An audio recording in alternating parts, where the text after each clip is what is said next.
Bienvenue tout le monde sur la chaîne Question de perspective et aujourd'hui sur mon analyse de The Pale Beyond. The Pale Beyond est accessible en ce moment sur Steam et se retrouve à être autour de 25,99, 26$. Et il se retrouve à être un jeu qui a les tags de Resource Management, Survival, Simulation et 2D. Donc oui, il y a certains jeux de Resource Simulation, moins dans le 2D, mélangé à du survival. Bref, on s'en va voir les images. La première étape du jeu se retrouve à être de commencer l'expédition et de choisir sa difficulté. Si vous choisissez classique, c'est l'Original Launch Balancing. C'est donc le niveau de difficulté qui a été pensé au jeu lorsqu'il a été release. Toutefois, si vous prenez normal, c'est un peu plus facile que classique et si vous prenez hard, c'est un peu plus difficile que le classique. Vous commencez dans une conversation avec le capitaine de l'expédition et vous êtes en train d'être choisi pour être le first mate, donc d'être le second de ce capitaine-là et d'essayer de l'aider dans ses tâches administratives. Vous pouvez décider dans votre narrative si vous êtes né marin ou si vous êtes un marchand ou si vous êtes, entre autres, né plus dans le militaire ou si vous êtes né plus sur quelqu'un de la Terre.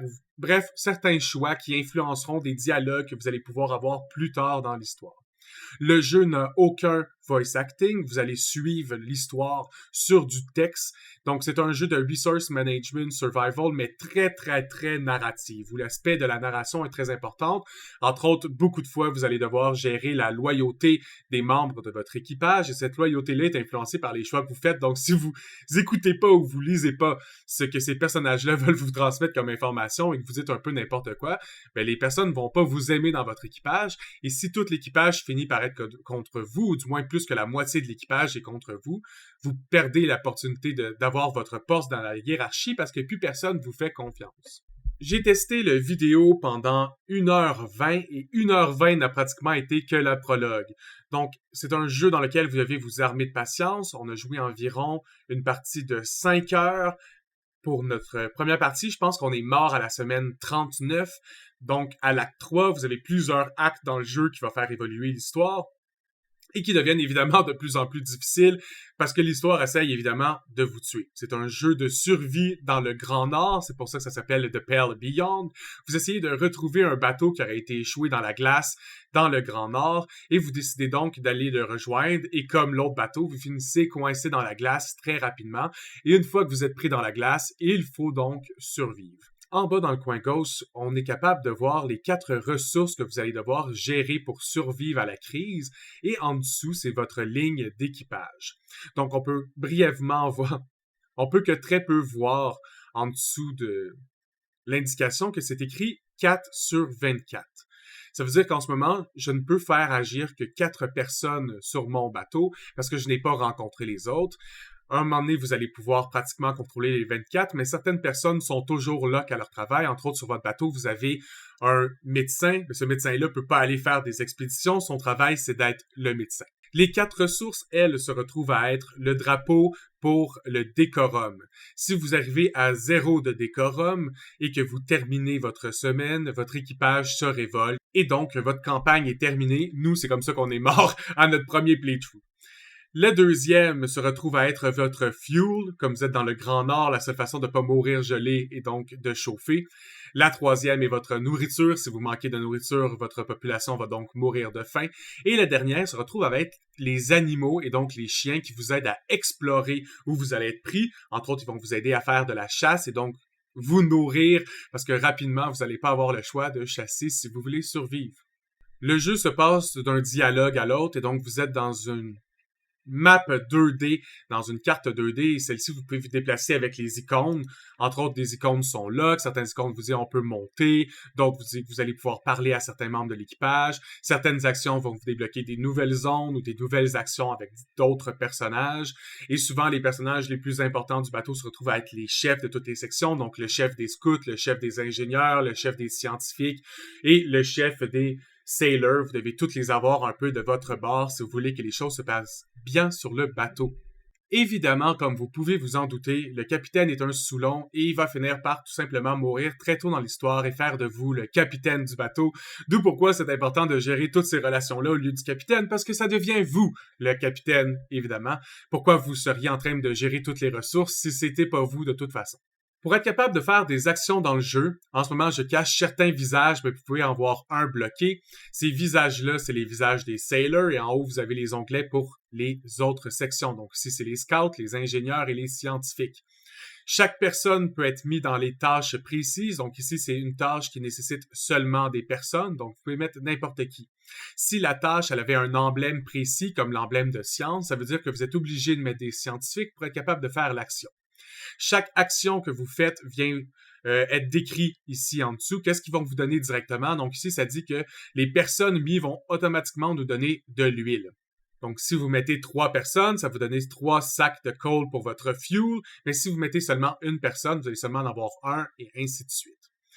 Donc, où que la gestion d'économie d'action vient dans le jeu, c'est vraiment par les membres d'équipage que vous vous retrouvez à avoir et le nombre que vous êtes capable de garder en vie. Plus qu'il y en a en vie, plus que vous êtes capable de faire d'actions et donc mieux ça va et plus il y en a qui meurent, plus ça devient difficile. Ce jeu est très similaire à un board game de resource management. Si c'est les jeux que vous aimez jouer lorsque vous jouez à des board games, vous allez vraiment être satisfait. Le jeu aussi a un petit sentiment addictif. C'est quelque chose qu'on a parti puis qu'on a fini en un seul playthrough de 5h30. Quand des votes sont faits pour savoir est-ce que vous allez être le prochain capitaine ou est-ce que vous restez le capitaine, certaines personnes votent parce qu'ils sont loyales à vous, mais certaines personnes vont voter parce qu'ils sont loyales à d'autres personnes, donc c'est important d'avoir ces personnes-là sous vous. Comme je disais, le chef des scientifiques, évidemment, tous les scientifiques sont loyaux à lui, donc s'ils votent pour vous, ben tous les scientifiques votent pour vous. À la 4e semaine, votre bateau se retrouve enfin coincé entièrement dans la glace et c'est là que commence vraiment votre expédition et c'est maintenant que commence la fin de votre vrai prologue.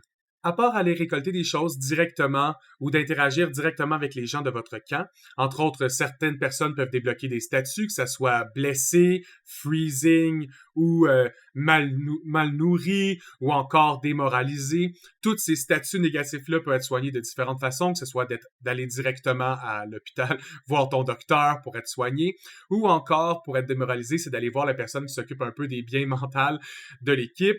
Mais les autres actions du jeu se retrouvent beaucoup à faire de l'exploration et donc d'essayer d'aller voir qu'est-ce qu'on est capable de faire sur cette grosse plaquette de glace-là pour survivre.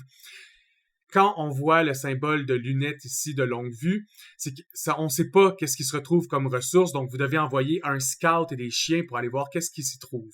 Lorsqu'on sait ce qui s'y trouve, donc ici on a des pingouins puis ici on a des seals, mais les seals, elles, sont décidées d'aller les chercher. Mais on n'a qu'à envoyer des sailors avec des chiens puis eux sont capables de les chasser et de nous ramener la nourriture nécessaire pour survivre. Chaque carcasse d'animal que vous rapportez donne une quantité différente de nourriture et de fuel. Donc certains sont vraiment plus gras, donc meilleurs pour le fuel, puis d'autres sont vraiment plus nutritifs, donc meilleurs pour la nourriture. Donc il faut essayer de trouver les bons animaux pour survivre, ou essayer de faire les explorations en conséquence de ce qu'on a besoin pour survivre. Plus vous allez avancer dans le jeu, vous allez vous retrouver, dans le fond, à avoir des conditions de plus en plus difficiles. Parce que quand la neige, en fait, quand la glace pogne le bateau, vous êtes au début de l'automne et vous ramassez jusqu'à l'hiver. Quand vous êtes au milieu de l'hiver, les animaux vont être difficiles à chasser, puis vous avez des conditions vraiment difficiles dans votre camp. Les gens sont plus facilement démoralisés et ils vont se blesser plus facilement ou ils vont freeze plus facilement. Quand une condition sur vos membres de votre colonie ou de votre camp de survivants commence à avoir une condition et qu'elle n'est pas soignée, celle-ci empire au 2e niveau et si le 2e niveau n'est pas soigné, ben, il meurt, tout simplement. Si vos personnes meurent, sont pas remplaçables, il n'y a aucune façon d'avoir des nouveaux membres d'équipage dans le froid absolu, vous n'allez pas sur des nouvelles îles, donc c'est important de penser à ça. Vous pouvez aussi faire des choix à chaque fois que vous passez la semaine sur combien de rations vous donnez à tout le monde. Est-ce que vous donnez les quantités normales de fuel ou de nourriture? Vous devez y aller moins pour cette semaine-là parce que vous commencez déjà à manquer de ressources ou vous pouvez en donner plus pour remonter le moral des troupes parce que vous pouvez vous le permettre. C'est important de bien gérer ces conditions-là. Donc, entre autres, le jeu se retrouve à être vraiment une histoire narrative dans laquelle la mécanique principale, c'est de gérer les ressources et votre économie d'action. Si c'est des choses que vous aimez faire ou c'est des types de board game que vous aimez vraiment, ben, le jeu d'ordi se retrouve vraiment à être un board game, mais avec une histoire narrative, puis avec certaines belles images qui se déplacent, mais ça reste un jeu 2D, donc aucune animation. Vous n'allez pas avoir d'animation dans le jeu, c'est vraiment juste un déplacement d'images 2D. Si ces choses-là ne vous dérangent pas, ben le jeu est assez satisfaisant. Pour un jeu narratif de resource management, je vous le dis, au début du prologue, j'allais y donner 4.5 sur 10. Le jeu était désastreux dans les 30 premières minutes, c'était tellement long. Mais dès que vous prenez vraiment le contrôle de la narrative, ça devient vraiment plus le fun. À partir de 1 heure, en fait, une fois que vous terminez la semaine 3, début de la semaine 4, le jeu, vous avez vraiment plus le contrôle dessus, puis il y a tellement plus le fun, puis de la semaine 4 à la semaine 38 ou 39, j'ai jamais arrêté de jouer cette partie-là juste tant que j'en meurs, donc ça a vraiment été divertissant. Toutefois, ça reste que ces jeux narratifs-là, c'est pas un jeu où je suis comme « Ah, aujourd'hui, j'ai déjà envie de remettre 5 heures dedans. » Je pense que c'est le genre de jeu que de temps en temps, t'as envie de jouer. Quand t'as envie de jouer, tu le lances, tu fais une partie. Quand t'as terminé, tu l'oublies un moment. Puis c'est dans cette optique-là que je vais lui donner un 7.5. Il est very positive sur Steam. Je comprends pourquoi il est very positive. Évidemment, il est pas very positif sur 100 000 personnes. Il y a genre 1000 votes. Mais ces 1000 personnes-là qui ont pris le temps de voter, probablement que ce sont des gens qui adorent les jeux de resource management. Puis comme je dis, si pour vous, le resource management, c'est quelque chose que vous adorez dans les jeux, vous cassez la tête sur le puzzle d'action, combien de personnes vous êtes capable de mettre où pour survivre, mais ce jeu-là livre vraiment la marchandise, puis c'est vraiment une histoire stressante. Entre autres, à chaque semaine, t'es vraiment stressé parce que c'est difficile de mettre les quotas, puis c'est difficile de faire survivre tes gens. Tu te sens vraiment investi dans la survie, puis dans la mission qui est de réussir à survivre le grand froid. Donc, dans cette optique-là, moi, je donne un 7.5 parce que dans les jeux narratifs de survival, j'en ai vu qui étaient encore meilleurs ou encore plus divertissants, mais pour être tombé dessus aléatoirement, ben bravo, tu m'as vraiment satisfait. T'es pas désinstallé de mon ordi et c'est dans cette optique que tu mérites grandement ton 7.5. Évidemment, moi, à partir de 8, je considère que c'est des jeux très révolutionnaires. Je pense pas que ce jeu-là révolutionne rien, mais très, très, très le fun. Donc, je vous le conseille, évidemment, si vous aimez ce genre de jeu-là. Si vous aimez plus les jeux d'action ou les FPS, évitez-le à tout prix. Ça sert à rien pour vous d'y jouer et au plaisir de se voir sur une autre vidéo, tout le monde. À plus!